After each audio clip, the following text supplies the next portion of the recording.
ప్రభునందు ప్రేమైన వాళ్ళరా, మీ అందరికీ మన ప్రభు మన రక్షకుడైన యేసుక్రీస్తు నామములో మీ అందరికీ శుభములు వందనాలు తెలియజేస్తూ ఉన్నాను. మరి ఈ విధంగా మనమందరం కలిసి దేవుని యొక్క వాక్యాన్ని మనం నేర్చుకోవడానికి దేవుడిచ్చిన అవకాశాన్ని బట్టి కూడా మరొకసారి వందనాలు తెలియజేస్తున్నాను. నాకు ఈ అవకాశం ఇచ్చిన దైవజనులందరికీ కూడా ప్రభు పేరిట నేను వందనాలు తెలియజేస్తూ ఉన్నాను. ప్రేమైన వాళ్ళరా, ఈ సమయంలో దేవుని వాక్యాన్ని మనం చదువుదాం. అపోస్తుల కార్యముల గ్రంథము 17వ అధ్యాయము. అపోస్తుల కార్యముల గ్రంథము 17వ అధ్యాయము 30-31 వచనాన్ని మనం చదువుదాం జాగ్రత్తగా. ఆ అజ్ఞాన కాలములను దేవుడు చూచి చూడనట్టుగా ఉండెను. ఇప్పుడైతే అంతటను అందరును మారు మనస్సు పొందవలెనని మనుషులకు ఆజ్ఞాపిస్తూ ఉన్నాడు. ఎందుకంటే తాను నియమించిన మనుష్యుని చేత నీతిని అనుసరించి భూలోకమునకు తీర్పు తీర్చబోయేది ఒక దినము నిర్ణయించి ఉన్నాడు.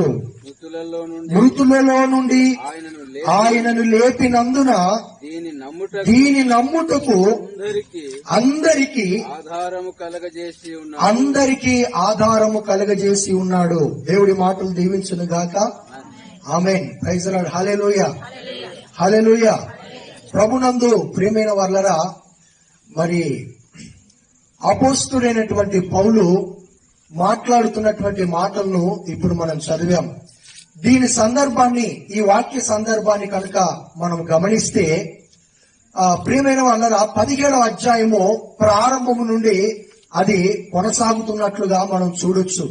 పౌలు తన మిషనరీ సువార్త ప్రయాణాలలో థెసలోనిక అనే పట్టణంలో పౌలు సువార్తను ప్రకటిస్తూ ఉన్నాడు. ఈ విధంగా పౌలు సువార్తను ప్రకటిస్తూ ఉన్నప్పుడు అనేకులు యేసుక్రీస్తునందు విశ్వాసం ఉంచి అనేకులు కూడా దేవుని వైపుకు తిరుగుతున్నటువంటి పరిస్థితి, అప్పుడున్నటువంటి పరిస్థితి.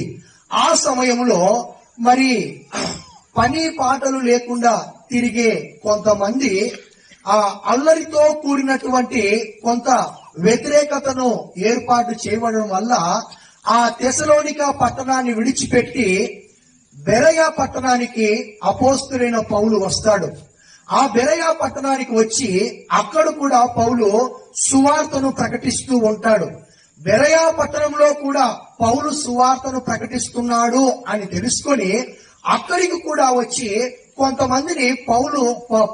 కొంతమంది పౌలును చాలా డిస్టర్బ్ చేస్తారు. పౌలుకు చాలా ఆటంకం కలగజేస్తారు. పౌలును పట్టుకోవడానికి, పౌలును చెరసాలలో వేయడానికి, వీలైతే చంపే ప్రయత్నం కూడా చేస్తూ ఉంటారు. కాబట్టి మరి బెరయా పట్టణం నుంచి కూడా పౌలు తప్పించబడి ఎక్కడికి వెళ్తాడు అంటే ఏథెన్సు అనే పట్టణానికి వెళ్తాడు. ఎక్కడికి వెళ్తాడండి? ఏథెన్సు అనే పట్టణానికి వెళ్తాడు. బెరయా పట్టణంలో పౌలుతో ఉన్నటువంటి సహచరులు సీలా, తిమోతి అనబడే ఇద్దరు సహోదరులు బెరయా పట్టణంలోనే నిలిచిపోయి మరి ఏథెన్స్ పట్టణానికి పౌలునొక్కడిని పంపిస్తారు. ఆ ఏథెన్స్ పట్టణంలో పౌలు సీలా తిమోతి కొరకు పౌలు ఎదురు చూస్తూ ఉంటాడు. వాళ్ళ కోసం ఎదురు చూస్తూ ఉంటాడు. అలా ఎదురు చూస్తున్నటువంటి సందర్భంలో ఆ థెసలోనిక పట్టణంలో, ఆ ప్రాంతంలో చాలా వింతైనటువంటి, చాలా ఆశ్చర్యమైనటువంటి విషయాలు పౌలుకు అక్కడ కనపడతాయి. ఈ ఏథెన్స్ పట్టణము చాలా బహుదేవతారాధన కలిగినటువంటి పట్టణముగా ఈ పట్టణము పిలువబడుతుంది. పౌలుకు చాలా ఆశ్చర్యము కలిగించే ఒక విషయం ఏంటంటే, తెలియబడని దేవునికి ఆరాధన అనేటువంటి మాటను పౌలు అక్కడ చూశారు. ఆ ఏథెన్స్ పట్టణ ప్రజలు బాగా భక్తి కలిగిన వాళ్ళు, బాగా జ్ఞానం కలిగిన వాళ్ళు, వాళ్ళు తెలివి కలిగినటువంటి ప్రజలుగా ఉన్నారు. అయినప్పటికీ కూడా ఎవరిని ఆరాధించాలో, ఎవరిని పూజించాలో, ఎవరిని కొనియాడాలో, ఎవరిని దేవుడిగా తెలుసుకోవాలో, ఎవరిని దేవుడిగా అర్థము చేసుకోవాలో ఆ విషయంలో తగినంత జ్ఞానము లేని వ్యక్తులుగా వాళ్ళు ఉన్నారు. కాబట్టి ఏథెన్స్ పట్టణ ప్రజలతో పౌలు ఈ మాటలు మాట్లాడుతూ ఉన్నారు. అమ్మ, నా మాటలు అర్థమవుతున్నాయా? ఏథెన్స్ పట్టణ ప్రజలతో పౌలు ఈ మాటలు మాట్లాడుతున్నాడు. ఏమంటున్నాడు తెలుసా? ఆ అజ్ఞాన కాలములను దేవుడు చూచి చూడనట్టుగా ఉన్నాడు. ఇప్పుడైతే అంతటను అందరును మారు మనస్సు పొందాలి అని మనుషులందరికీ దేవుడు ఏం చేస్తున్నాడంట? ఆజ్ఞాపిస్తున్నాడు. బ్రతిమాలుకోవటం లేదు, ఆజ్ఞాపిస్తున్నాడు అని చెప్తూ ఉన్నాడు. ఎందుకు? ఆ అజ్ఞాన కాలములను చూచి చూడనట్టుగా ఉన్న దేవుడు ఇప్పుడెందుకు మారు మనసు పొందమని చెప్తూ ఉన్నాడు? ఆ అజ్ఞాన కాలములలో చూచి చూడనట్టుగా ఉన్న దేవుడు ఇప్పుడెందుకు మారు మనసు పొందండి అని ఆజ్ఞాపిస్తూ ఉన్నాడు అంటే దానికి ఒక బలమైనటువంటి కారణము, దానికి ఒక శ్రేష్టమైనటువంటి కారణము, రుజువు దేవుడు నియమించాడు. కాబట్టి దేవుడు అపోస్తుడైనటువంటి పౌలు ద్వారా ఆనాడు ఏథెన్స్ పట్టణ ప్రజలతో మాట్లాడుతూ ఉన్నాడు. ఈనాడు కూడా మరి ఈ బాణకచెర్ల పట్టణ ప్రజలతో అందరితో కూడా దేవుడు మాట్లాడుతున్నాడు అన్నటువంటి సంగతిని నేను మీకు జ్ఞాపకం చేస్తూ ఉన్నాను. జాగ్రత్తగా గమనించండి ప్రియమైన వాళ్ళారా. అంతటను అందరూ మారు మనసు పొందాలి అని దేవుడు మనుషులకు ఆజ్ఞాపిస్తూ ఉన్నాడు. జాగ్రత్తగా గమనించండి. ఒక మనిషికి ఏదైనా ఇస్తే వెంటనే ప్రశ్నించకుండా మనిషి ఏం చేస్తాడు తెలుసా? దాన్ని తీసుకోవడానికి ప్రయత్నము, చెప్పండి, దాన్ని తీసుకోవడానికి ప్రయత్నము చేస్తాడు. అదే ఒక మనిషిని నువ్వు ఇది చెయ్యి అని అంటే, నువ్వు ఇలా ఉండాలి అని అంటే మనిషి వెంటనే ఒక ప్రశ్న వేస్తాడు. ఏమంటాడు తెలుసా? ఎందుకు అని అంటాడు. అర్థమవుతుందా? నువ్వు ఇది తీసుకో అంటే వెంటనే ఏమి మాట్లాడకుండా తీసుకుంటాడు. గాని నువ్వు ఇది చెయ్యాలి అంటే ఏమంటాడు మనిషి? వెంటనే ఎందుకు చెయ్యాలి అనేటువంటి మాటను మాట్లాడతాడు.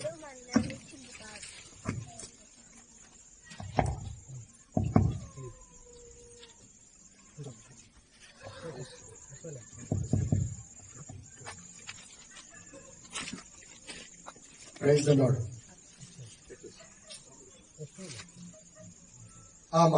జాగ్రత్తగా గమనించండి. అలా మనిషికి ఏదైనా ఇస్తే త్వరగా ఉచితంగా తీసుకుంటాడు. గాని ఇది చెయ్యండి అంటే మనిషి యొక్క నైజం ఏంటో తెలుసా?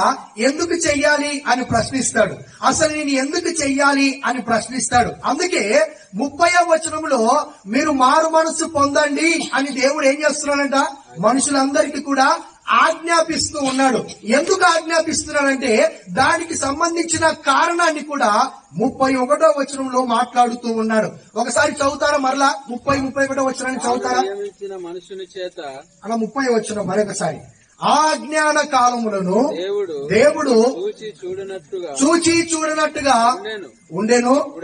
ఇప్పుడైతే అంతటను అందరును మారు మనస్సు పొందవలెనని మనుషులకు ఆజ్ఞాపిస్తూ ఉన్నాడు. 31వ వచనం.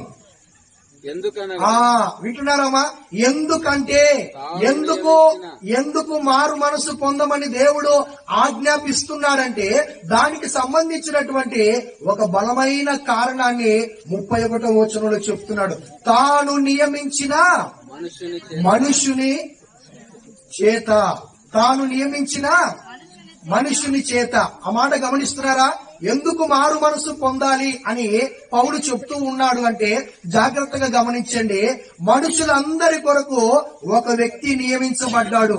మనుషులందరి కొరకు దేవుని చిత్త ప్రకారము, దేవుని సంకల్ప ప్రకారము, దేవుని ఉద్దేశ ప్రకారము మనుషులందరి కొరకు ఒక మనిషి దేవుని చేత నియమించాడు.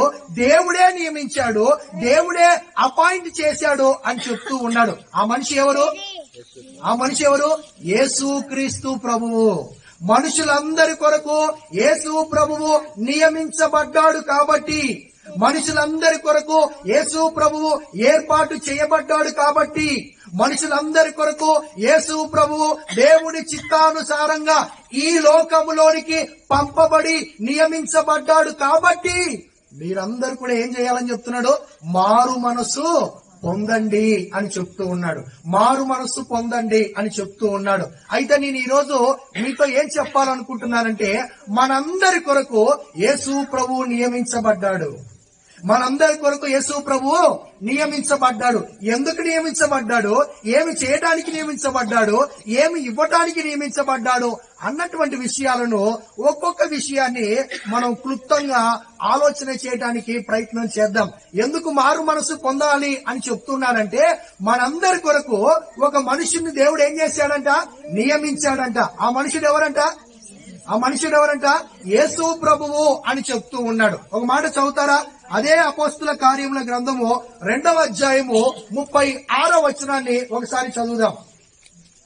2వ అధ్యాయము 36వ వచనాన్ని ఒకసారి చదువుదాం. మీరు సిలువ వేసిన, గమనించండి, మీరు సిలువ వేసిన ఈ యేసునే దేవుడు, మీరు సిలువ వేసిన ఈ యేసునే దేవుడు ప్రభువుగాను క్రీస్తుగాను నియమించెను. మన కొరకు నియమించబడినటువంటి వ్యక్తి ఎలాంటి వ్యక్తి అంట? ఆయన ప్రభువుగా నియమించబడ్డాడు, ఆయన క్రీస్తుగా నియమించబడ్డాడు. ఆయనే యేసు ప్రభు అని అపోస్తుడైన పౌలు చాలా చక్కగా, ఏ సందేహము అనుమానము లేకుండా తేట తెల్లము చేస్తూ ఉన్నాడు. అయితే ప్రభునందు ప్రేమైన వాళ్ళరా, మన కోసము నియమించబడినటువంటి యేసు ప్రభువు, మన కోసము దేవుని చేత పంపబడినటువంటి యేసు ప్రభువు ఎందుకు పంపబడ్డాడు మన కొరకు? ఎందుకు నియమించబడ్డాడు మన కొరకు? దేవుడు ఒక వ్యక్తిని ఏర్పాటు చేశాడంటే దేవునికి ఒక కారణం ఉంటది. దేవుడు ఒక వ్యక్తిని ఏర్పాటు చేసి ఈ లోకానికి పంపాడంటే అది ఒక బలమైన కారణం చేతే దేవుడు ఈ లోకానికి పంపాడు తప్ప అప్పటికప్పుడు నిర్ణయం చేసుకొని మన కొరకు యేసు ప్రభువుని దేవుడు నియమించలేదు అన్నటువంటి వాస్తవాన్ని మనం అర్థం చేసుకోవాలి. కాబట్టి ప్రేమైన వాళ్ళరా, మన కొరకు యేసు ప్రభువు నియమించబడ్డాడు. ఎందుకు నియమించబడ్డాడు? నీ కొరకు నియమించబడిన యేసు ప్రభువు ఎందుకు నియమించబడ్డాడు? లేదా మనందరి కొరకు నియమించబడిన యేసు ప్రభువు ఎందుకు నియమించబడ్డాడు? అమ్మా నా వైపు చూడండి. ఎందుకు నియమించబడ్డాడు అంటే, నేను 3 విషయాలు మీకు జ్ఞాపకం చేయాలని ఆశపడుతున్నాను. మొదటిగా, యేసు ప్రభువు మన కోసము ఎందుకు నియమించబడ్డాడు అంటే, జాగ్రత్తగా గమనించండి, మనిషి యొక్క పాపపు స్వభావము నుండి మనిషిని విడిపించడానికి యేసు ప్రభువు నియమించబడ్డాడు. అమ్మా ఎందుకు నియమించబడ్డాడు? మనిషి యొక్క పాపపు స్వభావము నుంచి మనిషిని విడిపించడానికి మనిషి కోసం యేసు ప్రభువు నియమించబడ్డాడు. మనము చాలా జాగ్రత్తగా ఆలోచన చేయాలి. మనం ఏమనుకుంటున్నామంటే, ఈ లోకములో మనం పుట్టిన తర్వాత, ఈ లోకంలో మనకు తెలివి వచ్చిన తర్వాత, మనం ఎదిగిన తర్వాత, మనము చేసిన తప్పులను బట్టి, లేదా మనము చేసిన పాపాలను బట్టి, మనము చేసిన అతిక్రమాలను బట్టి అప్పుడు మనము పాపులమైతున్నాము అని మనం అనుకుంటున్నాం. ఎవరు అనుకుంటున్నారు? మనం అనుకుంటున్నాము. లోకంలో ఉండే మనుషులందరూ కూడా ఇదే కోణంలో ఉన్నారు. అయితే దేవుని వాక్యము చెప్తున్నటువంటి సత్యము ఏంటి అనంటే, జాగ్రత్తగా గమనించండి. మనిషి పుట్టుకతోనే పాపపు స్వభావంతో పుడుతున్నాడు అన్న నా మాటలు వినపడుతున్నాయా? మనిషి పుట్టుకతోనే పాపపు స్వభావంతో పుడుతున్నాడు. మనిషి పుట్టుకతోనే పాపపు బీజముతో పుడుతున్నాడు. మనిషి పుట్టుకతోనే స్వభావ సిద్ధముగా పాపముతో పుడుతూ ఉన్నాడు. ఎలా పుడుతున్నాడంట? పాపముతో పుడుతూ ఉన్నాడు. జాగ్రత్తగా గమనించండి. ఎఫెసీయులకు రాసిన పత్రిక 2వ అధ్యాయము 3వ వచనాన్ని ఒకసారి చదువుదామా? ఎఫెసీయులకు రాసిన పత్రిక 2వ అధ్యాయము 3వ వచనాన్ని చదువుదాం. వారితో కలిసి మనమందరమును శరీరము యొక్కయు మనస్సు యొక్కయు మన శరీరాంశాలను అనుసరించుచు మన మునుపు ప్రవర్తించుచు కడమ వారి వలనే స్వభావ సిద్ధముగా దైవోగ్రతకు పాత్రులమై ఉంటుమి. జాగ్రత్తగా గమనించండి. ప్రతి మనిషి కూడా పుట్టిన ప్రతి మనిషి కూడా, ప్రతి శరీర సంబంధి కూడా పుట్టుకతోనే దైవోగ్రతకు పాత్రుడై పుడుతున్నాడు. దైవ ఉగ్రతకు పాత్రుడై పుడుతున్నాడు. దైవ ఉగ్రతకు పాత్రుడై పుడుతున్నాడు. ఎందుకో తెలుసా? రోమిలకు రాసిన పత్రిక 3వ అధ్యాయం 9వ వచనాన్ని కూడా ఒకసారి చదువుదాం. ఎందుకు దైవ ఉగ్రతతో పుడుతున్నాడో మనము చూద్దాం. 3వ అధ్యాయం 9వ వచనాన్ని కూడా చదవండి. రోమా పత్రిక 3వ అధ్యాయము 9వ వచనం. మేము వారి కంటే శ్రేష్ఠులమా, తక్కువ వారమా, ఎంత మాత్రము కాము. యూదులేమి, వినండి ఆ మాట. యూదులేమి, గ్రీసు దేశస్థులేమి అందరూ పాపమునకు లోనై ఉన్నారని, అందరూ పాపమునకు లోనై ఉన్నారని ముందు దోషారోపణ చేసి ఉన్నాము. ఇంతకు ముందు దోషారోపణ చేసి ఉన్నాం. అక్కడ ఇది 2 రకాల వర్గాల ప్రజలను వాడుతున్నారు. మీరు గమనిస్తున్నారా? యూదులేమి, గ్రీసు దేశస్థులేమి. అమ్మా నా వైపు చూడండి. యూదులేమి, గ్రీసు దేశస్థులేమి. ప్రపంచంలో 2 వర్గాలున్నాయి. ప్రపంచంలో 2 వర్గాలున్నాయి. ఏంటి ఆ వర్గాలు తెలుసా? ఒకటి యూదుల వర్గము, రెండవది యూదులు కాని వర్గము, అంటే అన్యజనులు. యూదుల వర్గం ఒకటి, యూదులు కాని వర్గము, అన్యజనుల వర్గం ఒకటి. అందరూ కూడా స్వభావ సిద్ధముగా దేవుని ఉగ్రతకు పాత్రులై ఉన్నారు. ఏ భేదము లేకుండా. అర్థమవుతుందా? ఏ భేదము లేకుండా అందరూ కూడా దేవుని ఉగ్రతకు పాత్రులై ఉన్నారు. మనిషి పుట్టుకతోనే పాపిగా పుడుతున్నాడు. ఎందుకు పాపిగా పుడుతున్నాడు? మనిషి పుట్టుకతోనే అని మనం అంటే ఆలోచన చేస్తే జాగ్రత్తగా గమనించండి. మొదటి వాడైనటువంటి ఆదాము చేసిన పాపము వలన మనుషులందరూ కూడా పాపులుగా చేయబడుతున్నారు. ఆదాము చేసిన పాపాన్ని బట్టి మనుషులందరూ కూడా పాప స్వభావము మనుషుల మీదకి వచ్చేసింది. ఆదాము చేసిన పాపమును బట్టి మనుషులందరూ కూడా పాపులుగా ఎంచబడుతున్నారు, దోషులుగా ఎంచబడుతున్నారు, అపరాధులుగా ఎంచబడుతున్నారు. ప్రతి ఒక్కరు కూడా ఆదాము ఎలా పాపిగా మార్చబడ్డాడో, ఆదాము ద్వారా వచ్చిన మట్టి మనుషులమైన మనమందరము కూడా పాప స్వభావాన్నే ధరించుకొని ఈ లోకంలోనికి మనం వచ్చాము. కాబట్టి స్వభావ సిద్ధంగా మనిషి పాపిగా పిలువబడుతున్నాడు, పాపిగా ఎంచబడుతున్నాడు. పాపి అని దేవుని వాక్యము చాలా స్పష్టంగా మాట్లాడుతుంది. అయితే మనకుండే ఆలోచనను మనం మార్చుకోవాలి. అమ్మా నా వైపు చూడాలి. కొద్ది నిమిషాలు. మనకుండే ఆలోచనను మనం మార్చుకోవాలి. ఎందుకో తెలుసా? మనం ఏమనుకుంటున్నామో నేను చెప్పాను ముందుగానే. ఏమనుకుంటున్నామో పుట్టిన తరువాత, తెలివి వచ్చిన తరువాత మనం చేసిన తప్పులకు మనము బాధ్యులము. అప్పుడు నేను పాపిగా ఎంచబడుతున్నాను, అప్పుడు నేను పాపిగా పరిగణించబడుతున్నాను అని మనం అనుకుంటున్నాం.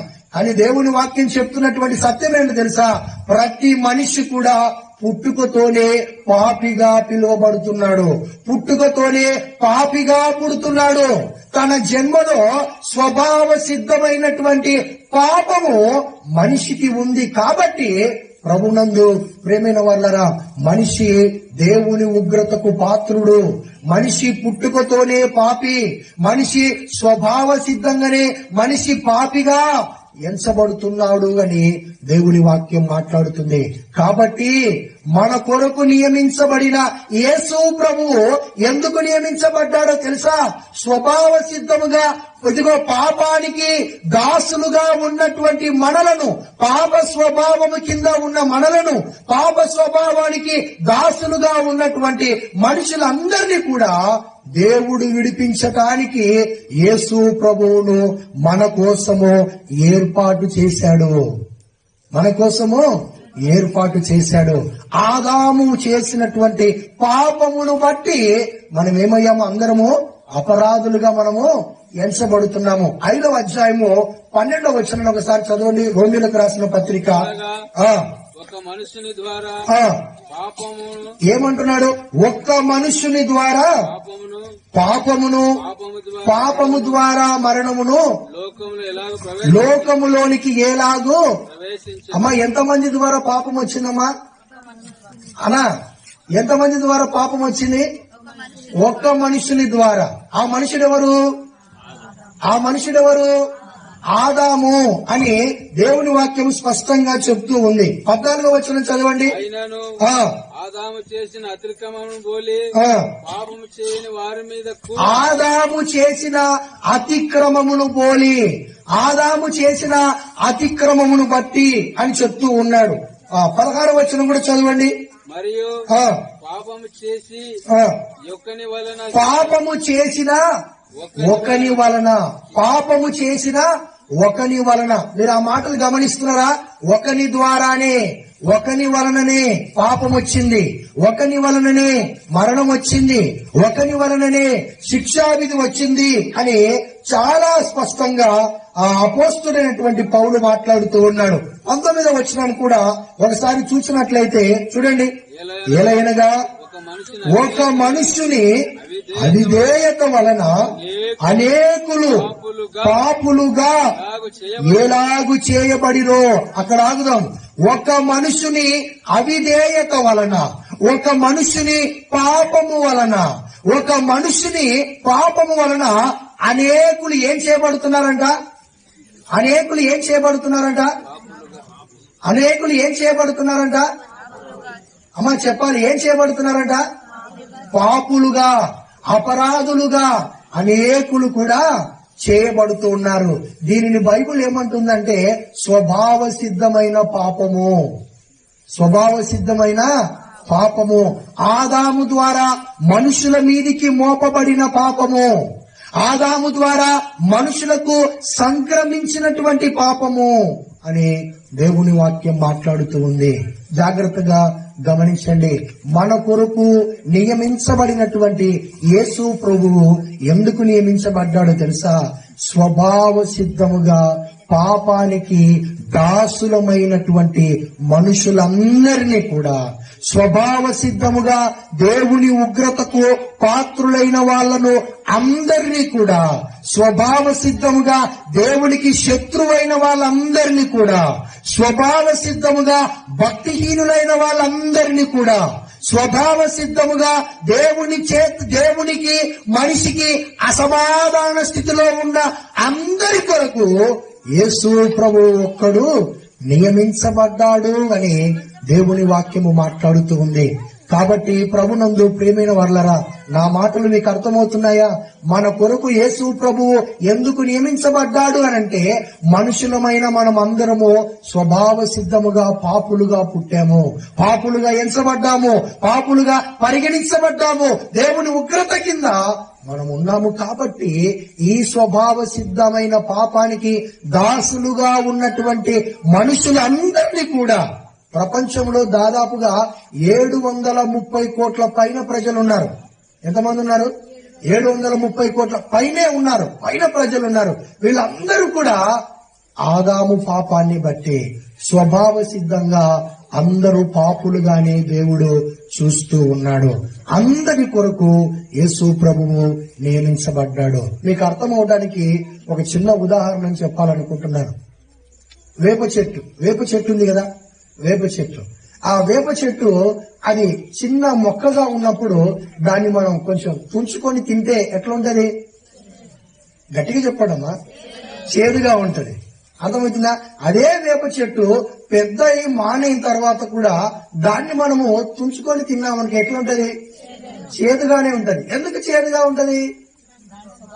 అబ్బా అక్క ఎంత బాగా చెప్పిందో. దాని స్వభావమే చేదు స్వభావం. మీకు అర్థమవుతుందా?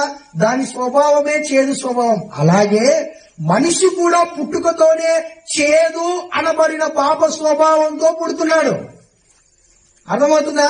చేదు అనబడిన పాప స్వభావంతో పుడుతున్నాడు. ఈ పాప స్వభావంలోనే మనిషి దాసుడిగా ఉన్నాడు. ఈ పాప స్వభావమే మనిషి మీద యజమానుడి తత్వము చేస్తుంది, యజమాయిషి చేస్తుంది. కాబట్టి మన కోసము నియమించబడిన యేసు ప్రభువు ఈ పాప స్వభావం నుంచి మనల్ని విడిపించటానికి యేసు ప్రభువును దేవుడు నియమించాడు. యేసు ప్రభువును దేవుడు ఈ లోకానికి పంపించాడు. కాబట్టి జాగ్రత్తగా ఆలోచన చేయాలి. ఇదిగో యేసు ప్రభు దగ్గరకు చాలా మంది చాలా రకాలైన విషయాల కోసం వస్తున్నారు. కొంతమంది ఏమో ఒక వ్యక్తి అంటాడు నాకు ఉద్యోగము అంటాడు, ఒక వ్యక్తి అంటారు నాకు పిల్లలు అంటాడు, ఒక వ్యక్తి అంటాడు ఇల్లు కట్టించుకోవాలంటాడు, ఒక వ్యక్తి అంటారు అప్పులు తీరాలంటాడు, ఇంకో వ్యక్తి అంటాడు చాలా మరణకరమైన రోగం ఉంది, ఆ రోగం పోవాలంటాడు. మీకు అర్థమవుతుందా? మీకు అర్థమవుతుందా? అవన్నీ దేవుడు ఇవ్వగలిగిన సమర్థుడు ఇస్తాడు. నీకు అవసరమైతే నిజంగా దేవుడు ఇస్తాడు. అయితే ప్రాముఖ్యంగా నువ్వు గుర్తించాల్సింది, నువ్వు అర్థం చేసుకోవాల్సింది, నీకు అవగాహన ఉండాల్సింది ఏంటో తెలుసా? స్వభావ సిద్ధంగా నేను పాపిగానే పుట్టాను, నేను పాపానికి దాసుడుగా ఉన్నాను. ఈ స్వభావ సిద్ధమైన పాపము నుంచి విడిపించడానికి యేసు ప్రభువు నా కొరకు నియమించబడి ఈ లోకానికి వచ్చాడు అన్నటువంటి వాస్తవాన్ని మనం అర్థం చేసుకోవాలా. ఎంతవరకున్నా దేవుణ్ణి మనము శరీర సంబంధమైన విషయాల కొరకే దేవుని దగ్గరకు వస్తున్నాము, శరీర సంబంధమైన విషయాల కోణములోనే దేవుణ్ణి చూస్తున్నాము. కానీ ఈ ఆత్మ సంబంధమైన కోణములో మనము దేవుణ్ణి చూడలేకపోతున్నాం. నిజమే, నేను పుట్టుకతోనే పాపిగా పుడుతున్నాను, నిజమే పుట్టుకతోనే నేను పాపిగా ఎంచబడ్డాను, నిజమే నాలో ఆదాము స్వభావము ద్వారా నేను పాపిగా చేయబడ్డాను అన్నటువంటి ఆ విషయము కానీ, ఆ అవగాహన కానీ నేటి లోకములో క్రైస్తవులుగా పిలువబడుతున్న వారిలో ఎవరిలో కూడా కనిపించడం లేదు. ఈ రాత్రికాల సమయంలో దేవుడు తన వాక్యము ద్వారా మనందరితో మాట్లాడుతున్నటువంటి మాట, నీ కోసం యేసు ప్రభువు నియమించబడ్డాడు. ఎందుకు నియమించబడ్డాడంటే నిన్ను స్వభావ సిద్ధమైన పాపము నుంచి నిన్ను విడిపించడానికి యేసు ప్రభువు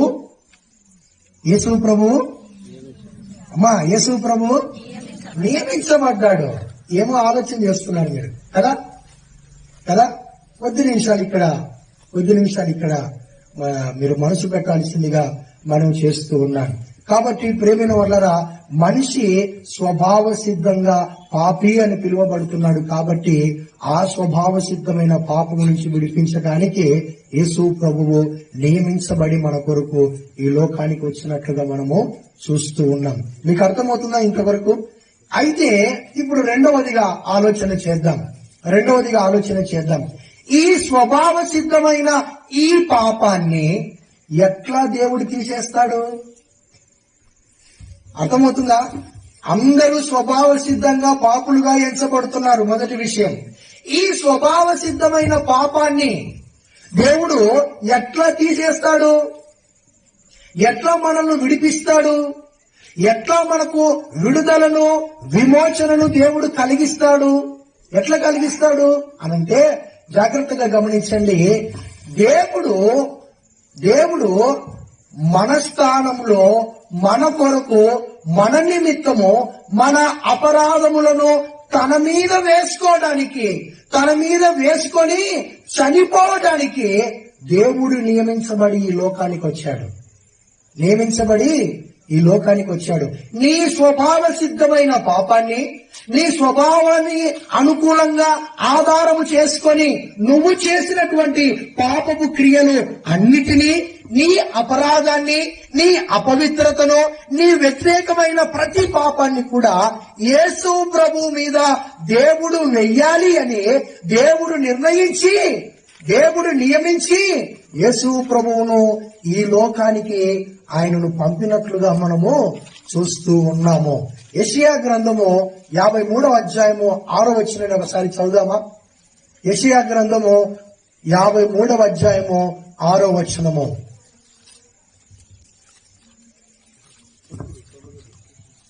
మనమందరము గొర్రెల వలె త్రోవ తప్పిపోతిమి. మనలో ప్రతివాడు తనకిష్టమైన త్రోవకు తొలగెను. ఎవనికి ఇష్టం వచ్చిన త్రోవకు వాడు తొలగిపోయాడు. యెహోవా మన అందరి దోషమును, వినండి, యెహోవా మన అందరి దోషమును అతని మీద మోపెను. ఎవరు మోపారమ్మా? యేసు ప్రభువు మీద మన దోషాలు మోపబడ్డాయంట. ఎవరు మోపారు? నువ్వు మోపావా? లేదా నేను మోపానా? ఎవరు మోపారంట? తండ్రి అయిన దేవుడే మనుషుల అపరాధాలన్నిటిని కూడా అతని మీద మోపెను. అతడంటే ఎవరు? యేసు ప్రభువు. తండ్రి అయిన దేవుడు మనుషులందరి అపరాధములను యేసు ప్రభు మీద మోపాడు. ఎందుకు నియమించబడ్డాడు యేసు ప్రభు తెలుసా? మన అపరాధములన్నిటిని కూడా తన మీద వేసుకోవడానికి తండ్రి చేత నియమించబడి ఈ లోకానికి పంపబడ్డాడు. మీకు అర్థమవుతుందా?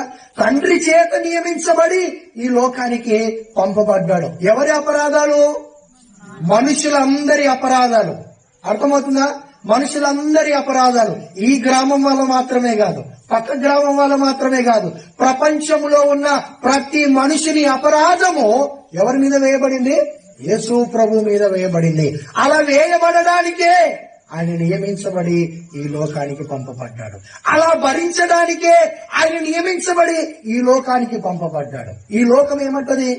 ఈ లోక న్యాయం ఏంటో తెలుసా? ఎవడు చేసిన తప్పుకు వాడే శిక్ష అనుభవించాలి. కోర్టులు, స్టేషన్లు అన్ని ఇవే చెప్తాయి. నువ్వు తప్పు చేసావా, నువ్వే శిక్ష అనుభవించాలి, నువ్వే దానికి జరిమానా కట్టాలి, నువ్వే జైలు జీవితాన్ని అనుభవించాలి. నువ్వు తప్పు చేసావు కాబట్టి నువ్వే శిక్ష అనుభవించాలి. అయితే ప్రేమ కలిగినటువంటి దేవుడు ఏం చెప్తున్నాడో తెలుసా? నిన్ను యేసు ప్రభువుని నీ కోసం ఎందుకు నియమించాడో తెలుసా? నీ అపరాధాలు, నీ పాపాలు, నీ అతిక్రమాలు, నీ దోషాలు అన్ని కూడా నేను యేసు ప్రభు మీద మోపుతున్నాను. యేసు ప్రభు మీద మోపి యేసు ప్రభువును శిక్షించి ఎవరు చేసినట్టుగా ఎంచుతున్నాడు? ఎవరి పాపాలు మోపబడ్డాయి? మనుషులందరి పాపాలు. ఎవరు శిక్షించబడ్డారు? యేసు ప్రభు శిక్షించబడ్డాడు. ఇప్పుడు దేవుడు మనల్ని ఎలా చూస్తున్నాడు?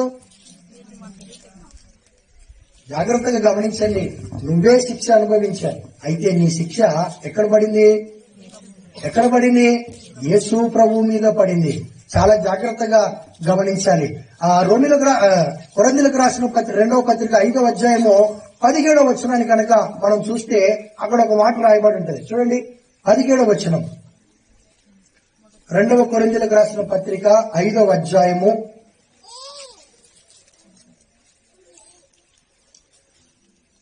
19వ వచనం. అదేమనగా దేవుడు వారి అపరాధములను వారి మీద మోపక. ఎవరు ఈ వారు అని దేవుడు అంటున్నారు? ఎవరు ఈ వారు? ఎవరు? మనుషులందరి అపరాధములను దేవుడు వారి మీద మోపక ఎవరి మీద మోపాడంట? యేసు ప్రభు మీద మోపాడు అని చెప్తున్నాడు. యేసు ప్రభు యెషయా గ్రంథంలో ప్రవచనపూర్వకంగా అదే మాట చెప్తున్నాడు. అర్థమవుతుందా? యేసు ప్రభు శిలువ కార్యము తరువాత కూడా అపోస్తలుడైన పౌలు కొరింథీ సంఘానికి అదే చెప్తూ ఉన్నాడు. 103వ కీర్తన 10వ వచనాన్ని కూడా ఒకసారి చదవండి. 103వ కీర్తన 10వ వచనం. మన పాపములను బట్టి మనకు ప్రతీకారము చేయలేదు, మన దోషములను బట్టి మనకు ప్రతిఫలము ఇవ్వలేదు. ఏమంటున్నాడు? మన పాపములను బట్టి ప్రతీకారం మనకు చేయలేదంట దేవుడు, మన దోషములను బట్టి మనకు ప్రతిఫలం ఇవ్వలేదంట దేవుడు. వారి పాపములను వారి మీద మోపక, వారి అపరాధములను వారి మీద మోపక. అర్థమవుతుందా? మన పాపానికి రావాల్సిన శిక్ష, మనము పొందాల్సిన శిక్ష ఎవరి మీద మోపబడింది? యేసు ప్రభు మీద మోపబడింది. యేసు ప్రభువు ఎందుకు నియమించబడి ఈ లోకానికి పంపబడ్డాడో తెలుసా? ఇదిగో మనుషులందరి అపరాధములను, మనుషులందరి పాపములను ఆయన భరించటానికి, ఆయన తీసుకోవటానికి ఆయన నియమించబడి ఈ లోకానికి పంపబడినట్లుగా మనం చూస్తూ ఉన్నాము. కాబట్టి ప్రియమైన వారలారా, నీ కోసం నియమించబడిన యేసు ప్రభు చాలా శ్రేష్టమైనటువంటి గొప్ప పని చేశాడు. నీ కోసం నియమించబడిన యేసు ప్రభు ఎంతో విలువైన అద్భుతమైనటువంటి పనిని చేశాడు. నీ అపరాధములను, నా అపరాధములను ఆయన తన మీద వేసుకున్నాడు. ఇది దేవుని చిత్త ప్రకారముగా ఆయన నియమించబడి, అపాయింట్ చేయబడి ఈ లోకానికి పంపబడినట్లుగా మనం చూస్తూ ఉన్నాం. కాబట్టి నీ కోసం నియమించబడిన యేసు ప్రభువు ఎంత శ్రేష్టమైన పని నీ కోసం చేశాడో, ఎంత నీ మీద ఉన్నటువంటి భారాన్ని, పాపాన్ని ఆయన తీసేసి ఎంత తేలిక చేశాడో ఒకసారి మనము అర్థం చేసుకోవాలి, మనం గుర్తించాలి. కీర్తన గ్రంథము 49వ అధ్యాయము 7వ వచనాన్ని కూడా ఒకసారి చదువుదాం. 49వ అధ్యాయము 7వ వచనం. ఎవడును ఏ విధము చేతనైనను తన సహోదరుణ్ణి, అమ్మా ఈ మాటలు గమనించండి మీరు, ఎవడును ఏ విధము చేతనైనను తన సహోదరుణ్ణి విమోచించలేడు. జాగ్రత్త గమనించండి.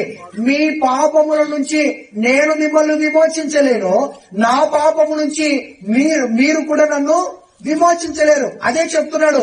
ఎవడును ఏ విధము చేతనైనను తన సహోదరుణ్ణి విమోచించలేడు. వాడు కుళ్ళు చూడక నిత్యము బ్రతుకున్నట్లు వాని నిమిత్తము దేవుని సన్నిధిని ప్రాయశ్చిత్తం చేయగలిగిన వాడు ఎవడు లేడు. ఎందుకు లేడు? అందరూ పాపులే, నీతిమంతుడు లేడు, ఒక్కడు కూడా లేడని వాక్యం చెప్తుంది. కాబట్టి అందరూ కూడా, ఎవ్వరు కూడా దేవుని సన్నిధిలో ప్రాయశ్చిత్తం చేయగలిగిన వాడు ఎవ్వడు లేరు. కాబట్టే, ఎవరి వల్ల కాదు కాబట్టే, ఇది మనుషులకు అసాధ్యము కాబట్టే, మనుషులు చెయ్యలేరు కాబట్టే, మనుషుల పరిధిలో ఇది లేదు కాబట్టే మన కోసం యేసు ప్రభువును దేవుడు నియమించి ఈ లోకానికి పంపించి మన అపరాధాలన్నీ కూడా ఆయన మీద వేసినట్లుగా మనము చూస్తూ ఉన్నాము. మీరు గమనిస్తున్నారా? మీరు అర్థం చేసుకుంటున్నారా? దేవుని యొక్క ప్రేమ, దేవుని యొక్క ప్రణాళిక నీ పట్ల ఎంత గొప్పగా ఉందో ఒకసారి ఆలోచన చేయి. తన ప్రియ కుమారుణ్ణే ఈ లోకానికి నీ కోసము నియమించాడు, నీ కోసము పంపాడు, నీ కోసము స్వభావ సిద్ధమైన నీ పాపమును, నీ అపరాధములన్నిటిని కూడా తన మీద వేసుకోవటానికి యేసు ప్రభువును నియమించి పంపాడు. ఎంత గొప్ప విషయం అండి ఇది! ఎంత అద్భుతమైన, ఎంత విలువైనటువంటి సత్యం అండి ఇది. కాబట్టి ప్రేమైన వాళ్ళరా, చాలా జాగ్రత్తగా గమనించాలి. యేసు ప్రభువును నువ్వు ఎలా అర్థం చేసుకుంటున్నావు? నీ కోసం నియమించబడిన యేసు ప్రభువు పట్ల నీ అవగాహన ఎలా ఉంది? నీ కోసం నియమించబడిన యేసు ప్రభువు పట్ల నువ్వు ఆయనను ఎలా సరిగా అర్థం చేసుకుంటున్నావో ఈ రాత్రికాల సమయంలో నువ్వు అర్థం చేసుకోవాల్సిందిగా, అవగాహన చేసుకోవాల్సిందిగా నేను మీకు మనవి చేస్తూ ఉన్నాను. ఎన్ని విషయాలైనా ఇప్పటికి? 2 విషయాలు. మనిషి స్వభావ సిద్ధంగా పాపిగా పుడుతున్నాడు, పాపానికి దాసుడుగా మనిషి ఉన్నాడు. ఆదాము ద్వారా మనిషి పాపిగా చేయబడుతున్నాడు. అర్థమవుతుందా? ఈ స్వభావ సిద్ధమైన పాపం నుంచి విడిపించడానికి యేసు ప్రభు మన కొరకు నియమించబడ్డాడు, ఈ లోకానికి పంపబడ్డాడు.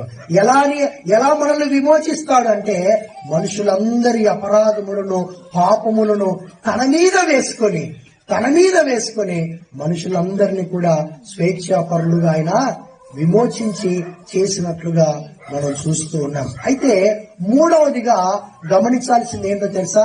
జాగ్రత్తగా గమనించండి.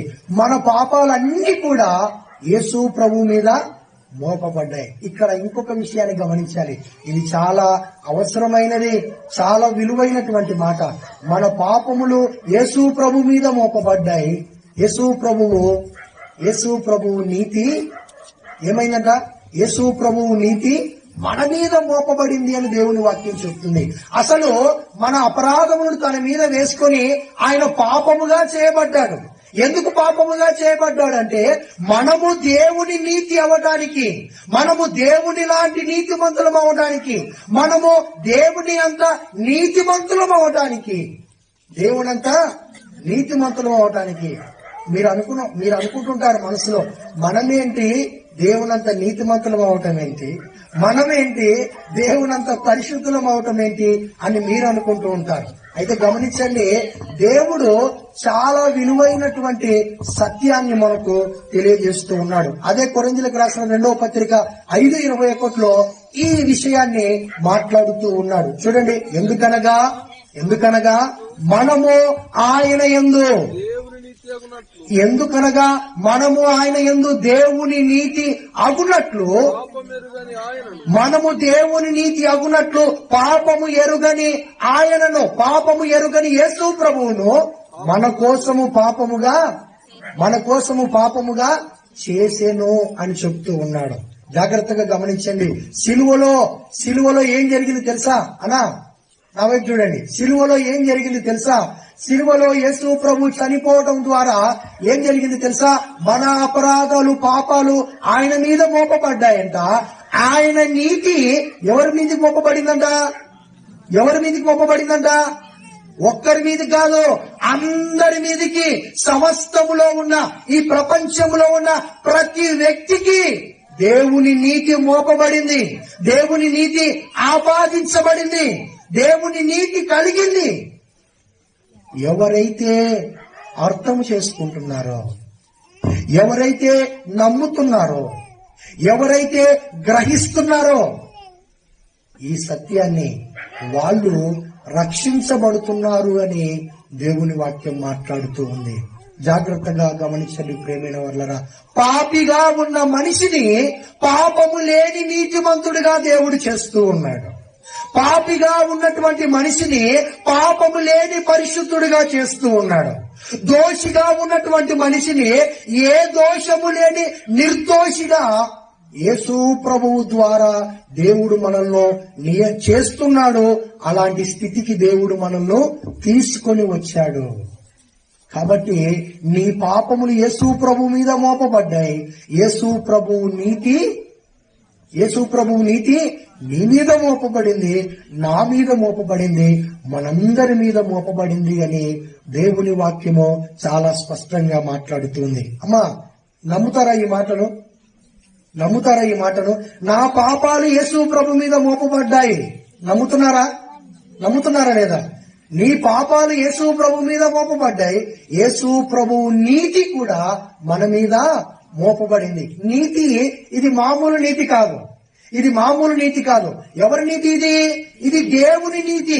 ఈ నీతిలో పాపం ఉండదు, ఈ నీతిలో లోపం ఉండదు, ఈ నీతిలో అపవిత్రత అనేది ఏది కూడా మనకు కనపడదు. పరిపూర్ణమైనది, లోపము లేని నీతిని దేవుడు మనకు ఉచితంగా అనుగ్రహిస్తూ ఉన్నాడు. ఈ నీతిని పొందినవాడు, ఈ నీతిని దేవుడు నాకు ఇచ్చాడు అని నమ్మినవాడు దేవునంత నీతిమంతుడిగా ఎంచబడుతున్నాడు. అతను రక్షించబడుతూ ఉన్నాడు. మనుషుల అవగాహన, మనుషుల కోణములో, నేటి కాలంలో భక్తి చేస్తున్న మనుషుల కోణంలో మనుషులు ఏమనుకుంటున్నారు తెలుసా? రక్షణ పొందాలి అంటే అది మా చేతుల్లో ఉంది. ఎక్కడుందంటే అది నా చేతుల్లో ఉంది. నేను నా క్రియల ద్వారా నేను రక్షించబడతాను. నా సొంత క్రియల ద్వారా నేను రక్షించబడతాను. నేను చేసే మంచి పనుల ద్వారా నేను రక్షించబడతాను. లేదా నేను చేసే మంచి భక్తి ద్వారా నేను పరలోకం వెళ్తాను. లేదా నేను ఇచ్చే కానుకల ద్వారా నేను పరలోకం వెళ్తాను. నేను చేసే దాన ధర్మాల ద్వారా నేను పరలోకం వెళ్తాను. నేను చేసే ఉపవాసాల ద్వారా నేను పరలోకం వెళ్తాను అని నేటి వరకు కూడా మానవుడు ఇలా అనుకుంటూనే ఉన్నాడు. ఇలా అపార్థము చేసుకుంటూనే ఉన్నాడు. తప్పుడు అవగాహనలో ఉంటూనే ఉన్నాడు మానవుడు. రక్షణ అనేది, జాగ్రత్తగా గమనించండి, దేవుని నీతి, రక్షణ అనేది అది దేవుడు మాత్రమే ఇవ్వగలిగింది. అది దేవుడు ఉచితంగా ఇస్తున్నట్లుగా మనం చూస్తూ ఉన్నాం. ఒక మాట చదువుతారా? రోమా 3:23 చదవండి. రోమా పత్రిక 3వ అధ్యాయము 23వ వచనం. ఏ భేదముని లేదు, అందరూ పాపము చేసి దేవుడు అనుగ్రహించు మహిమను పొందలేకపోతున్నారు. అమ్మా, ఈ వాక్యం ఎంతమంది తెలుసు? అందరికీ తెలుసు కదా, అందరికీ తెలుసు. సండే స్కూల్ పిల్లలకు కూడా తెలుసు. సండే స్కూల్ పిల్లలు బైబుల్ మూసేసి చెప్తారు ఈ వాక్యాన్ని. అవునా కదా? ఏ భేదము లేదు, అందరూ పాపం చేశారు, దేవుడు అనుగ్రహించి మహిమను పొందలేకపోతున్నారు అనేది. ఇది ఒక గొప్ప సమస్యగా చూపెడుతున్నాడు పౌలు. ఇది ఒక గొప్ప సమస్య. ఎవరు పరిశుద్ధులు లేరు, ఎవరు నీతిమంతులు లేరు, ఏ భేదము లేదు, అందరూ పాపము చేశారు. కులము, మతము, అర్థమవుతుందా? కులమని, మతమని, జాతని, వర్ణ, వర్గము తేడా ఏమీ లేకుండా అందరూ కూడా పాపము చేశారు అని దేవుని వాక్యం చెప్తుంది. ఇది కాదు అనలేని సత్యం. ఇది ఒక గొప్ప సమస్యగా దేవుని వాక్యం మనకు చూపెడుతుంది. ఇది మనకు బాగా తెలుసు, ఇది మనకు కంటత తెలుసు, ఈ సమస్య మనకు బాగా తెలుసు. అయితే సమస్య ఉన్నప్పుడు దానికి పరిష్కారం కూడా ఖచ్చితంగా ఉండాలి. సమస్య ఉన్నప్పుడు పరిష్కారము ఖచ్చితంగా ఉండాలి. మరి 23వ వచనంలో చెబుతున్న సమస్యకు 24వ వచనం పరిష్కారము, 23వ వచనంలో చెప్తున్న సమస్యకు 24వ వచనం పరిష్కారముగా అపోస్తులైన పౌలు చూపెడుతూ ఉన్నాడు. ఏమంటున్నాడు అక్కడ? కాబట్టి నమ్మువారు. ఒక నిమిషం ఆందోళన. కాబట్టి దేనిని బట్టి అమ్మా, దేనిని బట్టి? కాబట్టి అంటున్నాడు కదా, దేనిని బట్టి? 23వ వచనంలో ఏమన్నాడు? ఏ భేదము లేదు, అందరూ పాపం చేశారు, దేవుడు అనుగ్రహించిన మహిమను పొందలేకపోతున్నారు. 24వ వచనంలో ఏమంటున్నాడు? కాబట్టి దేనిని బట్టి? అందరూ పాపము చేశారు, కాబట్టి పాపము వలన ఎవ్వరూ మహిమ అనే పరలోకాన్ని పొందుకోలేకపోతున్నారు. కాబట్టి నమ్మువారు ఆయన కృపచేతనే, నమ్మేవారు కేవలం ఆయన కృపచేతనే క్రీస్తు యేసునందలి విమోచనము ద్వారా ఉచితముగా నీతిమంతులని తీర్చబడుతున్నారు. వింటున్నారా? మనము దేవుని నీతిని పొంది దేవునంత నీతిమంతులు అవటానికి ఏమన్నా కష్టపడని చెప్తున్నాడా దేవుడు? ఏమన్నా క్రియలు చేయమని చెప్తున్నాడా దేవుడు? ఏమ్మా, ఏం చెప్పడు? ఏం చేయమని చెప్పటం లేదు. ఆడేమంటున్నాడు? కేవలం నమ్మువారు ఉచితముగా నీతిమంతులుగా తీర్చబడుతున్నారు. ఉచితముగా. నువ్వు ఏమి వెల చెల్లించాల్సిన అవసరం లేదు, నువ్వు ఏమి క్రియలు చేయాల్సిన అవసరం లేదు, నువ్వు ప్రయాసపడాల్సిన అవసరం లేదు, నువ్వు భారం మీదేసుకోవాల్సిన అవసరం లేదు, నువ్వు ఏమి తిప్పలు పడాల్సిన అవసరం లేదు. నీ కోసము, నీకు బదులుగా నువ్వు చేయాల్సిందంతా నీ పక్షాన యేసు ప్రభువు చేశాడు. యేసు ప్రభువు చేశాడు. అందుకే దేవుడు ఏమంటున్నాడు తెలుసా? నీకు రావాల్సిన శిక్ష అంతా యేసు ప్రభు మీద వేసి యేసు ప్రభువుని శిక్షించాను నేను. ఇప్పుడు నువ్వు చేయాల్సినంత ఏంటి తెలుసా? కేవలము ఇదిగో నీ కోసము మరణించి తిరిగి లేచిన దాని ఫలితాన్ని దేవుడు ఇస్తున్నాడు. చూసావా? దానిని నమ్మాలి అని చెప్తున్నాడు. పని చేసేవానికి ఏమొస్తుంది? జీతం వస్తుంది. అవునా కదా? పనిచేసేవాడికి జీతం వస్తుంది. చదువుకునేవాడికి ఏమొస్తుందనా అలా చివరిలో ఉన్నవాళ్ళు చదువుకునే వాళ్ళకి ఏమొస్తుంది? జ్ఞానం వస్తుంది. అంతే కదా? చేస్తున్న ప్రతి పని వెనక ఒక ఫలితం అనేది ఖచ్చితంగా ఉంటదే ఉండదా? ఖచ్చితంగా ఉంటది. పని చేసేవానికి జీతం ఎట్లుంటుందో, చదువుకునే వానికి జ్ఞానము, ఉద్యోగం అనేది ఎట్లా ఉంటుందో, ప్రతి పని వెనుక ఒక ఫలితం అనేది ఖచ్చితంగా ఉంటది. అలాగే యేసు ప్రభువు చనిపోయి తిరిగి లేచిన దాని వెనుక ఒక ఫలితం ఉంది. యేసు ప్రభు చనిపోయాడు, తిరిగి లేచాడు, ఇంతవరకే ఆలోచన చేస్తున్నాం. గమనించండి, యేసు ప్రభువు చనిపోయి తిరిగి లేచాడు. అట్లా తిరిగి లేచిన తరువాత ఎందుకు లేచాడు? ఒక ఫలితాన్ని ఇవ్వడానికి. ఏంటా ఫలితం తెలుసా? నిన్ను ఉచితంగా, ఏ క్రియలు లేకుండా ఉచితంగా దేవుని లాంటి నీతిమంతుడుగా నిన్ను చెయ్యటము అనే ఫలితాన్ని దేవుడు మనకు ఇచ్చాడు. ఇవ్వబోతున్నాడు కాదు, ఇస్తాడు కాదు, ఆల్రెడీ ఇచ్చాడు దేవుడు. ఆల్రెడీ ఇచ్చేశాడు దేవుడు. కాబట్టి ప్రభునందు ప్రేమైన వాళ్ళరా, నీ కోసము నియమించబడిన యేసు ప్రభు నీ కోసము ఎంత విలువైనటువంటి స్థితిని దేవుడు నీకు ఇస్తున్నాడు. అది ఉచితంగా దేవుడు నీకు ఇస్తున్నాడు. నీతిమంతుడవు నువ్వు దేవునంత నీతిమంతుడవు అనే గుర్తింపును, స్థాయిని, విలువను దేవుడు నీకు ఇచ్చి నిన్ను పరలోక రాజ్యానికి వారసునిగా, అర్హునిగా దేవుడు చేస్తూ ఉన్నాడు. కాబట్టి ప్రభునందు ప్రేమైన వాళ్ళరా, ఇదిగో శరీర సంబంధంగా ప్రభువు గురించి ఆలోచన చేయటము కాస్త పక్కన పెట్టి ఒక్కసారి ఈ పద్ధతిలో, దేవుడు చెప్తున్న పద్ధతిలో, దేవుడు చూపెడుతున్న కోణంలో ఒకసారి మీరు ఆలోచన చేయాల్సిందిగా ప్రభువును బట్టి మిమ్మల్ని నేను వేడుకుంటూ బ్రతిమాలుకుంటూ ఉన్నాను. ఇదిగో ఎందుకు మారు మనసు పొందమని చెప్పాడు తెలుసా? అప్పుడు మన కోసము ప్రభువు నియమించబడ్డాడు అని చెప్తున్నాడు. ఆ నియమించబడిన వ్యక్తి మన కోసం ఇవన్నీ చేసుకుంటూ వచ్చాడు. కాబట్టి మరొకసారి చెప్తున్నాను, ఇదిగో నీ క్రియల ద్వారా నీకు రక్షణ రావటం లేదు, రాదు కూడా. నువ్వు ఎంత ప్రయాసపడినా అది రాదు, నువ్వు ఎంత కష్టపడినా అది రాదు. రక్షణ నువ్వు పొందుకోలేవు, క్రియల ద్వారా రాదు, కేవలం విశ్వాసము ద్వారా. నీ కొరకు మరణించి తిరిగి లేచి ఫలితాన్ని ఇచ్చిన దానిని నమ్మటము ద్వారా నువ్వు రక్షించబడుతున్నావు, నువ్వు క్షమించబడుతున్నావు, నువ్వు పరిశుద్ధులు అవుతున్నావు. దేవుని లాంటి నీతిని పొందుకొని దేవునంతటి నీతిమంతులుగా చేయబడి పరలోక రాజ్యానికి మనము అర్హులుగా, వారసులుగా మనము మార్చబడుతున్నాము. ఈ రాత్రికాల సమయంలో మరి దేవుడు నిన్ను అడుగుతున్నాడు, నీ కొరకు నియమించబడిన యేసు ప్రభువును నువ్వు అర్థం చేసుకున్నావా? నీ కోసం ఏం చేశాడో అర్థం చేసుకున్నావా? నీ పాపాన్ని ఎలా తీసుకున్నాడో అర్థం చేసుకున్నావా? తన నీతిని ఉచితంగా నీకు ఎలా ఇస్తున్నాడో నువ్వు అర్థం చేసుకున్నావా?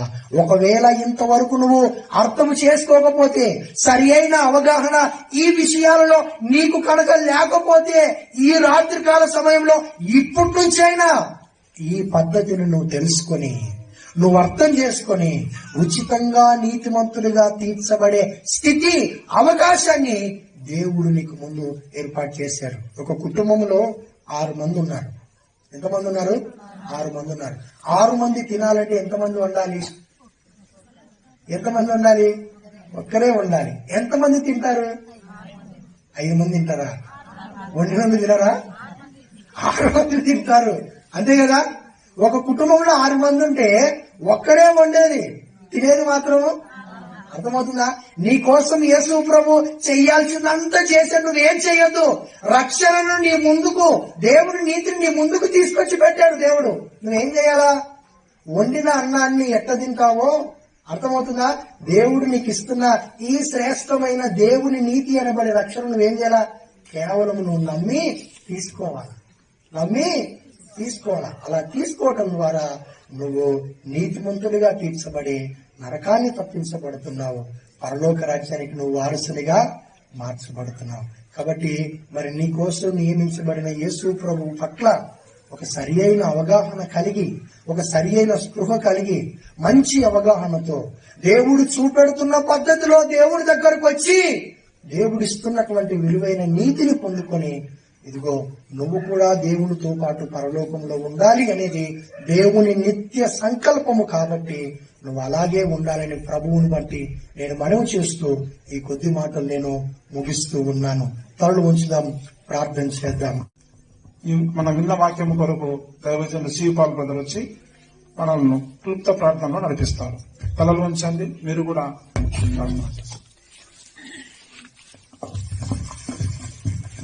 ప్రార్థన చేసుకుందాం. మహాపరిశుద్ధుడైనటువంటి తండ్రి, మహోన్నతుడైనటువంటి యేసయ్య, నిజంగా ప్రభా అప్పటి కాలమందు నాయన ప్రభా మీరు చూడనట్టుగా ఉండి, ఇప్పుడైతే నాయన ప్రభా అందరూ కూడా మారు మనసు పొందాలని, నిజంగా ప్రభా స్వభావ సిద్ధమైనటువంటి మానవుడు పాపంలో ఉన్నాడని, పాపం అనే స్వభావంతో ఉన్నాడని, అది ఆదాము నుంచి వచ్చిందని ప్రభా, ఆదాములో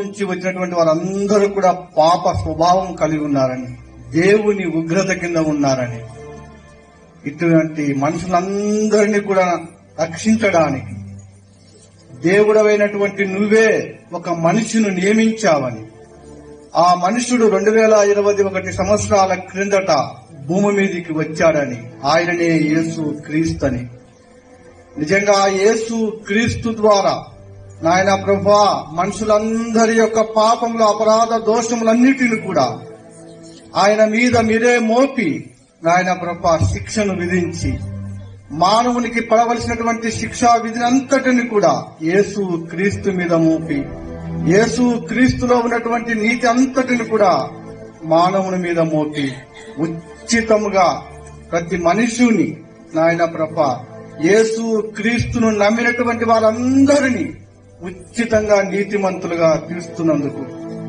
ఈనాడు కూడా నాయన ప్రభా ఈ కొత్త బాణకచెర్ల గ్రామంలో యేసు క్రీస్తు ద్వారానే నీతిమంతులుగా మేము అవుతామని ఉచితంగా నమ్మినటువంటి వారందరినీ కూడా నీ రాజ్యంలో చేర్చుకుంటున్నారని నేను నమ్మి విశ్వసించి నాయన ప్రభా నీ దినదాసుని చెప్పినటువంటి వాక్యాన్ని ఇంకా అనేకులు కూడా నాయన ప్రభా విని విశ్వసించి నమ్మున్నట్లుగా సహాయమును దయచేసినందుకు ఈ కూడికి అంతటిని కూడా మీరే నాయన ప్రభా అధ్యక్షత వహించి అన్ని విధాలుగా సహాయమును దయచేసినందుకు చేరి వచ్చిన నీ పిల్లలందరినీ కూడా పేరు పేరు చొప్పున దీవించి ఆశీర్వదించి నాయన వారి అవసరతలను ఇబ్బందులను ఇరుకులను తీసివేసినందుకు యేసు క్రీస్తు నామమున ప్రార్థించి అడిగి వేడుకుంటున్నాం తండ్రి ఆమేన్.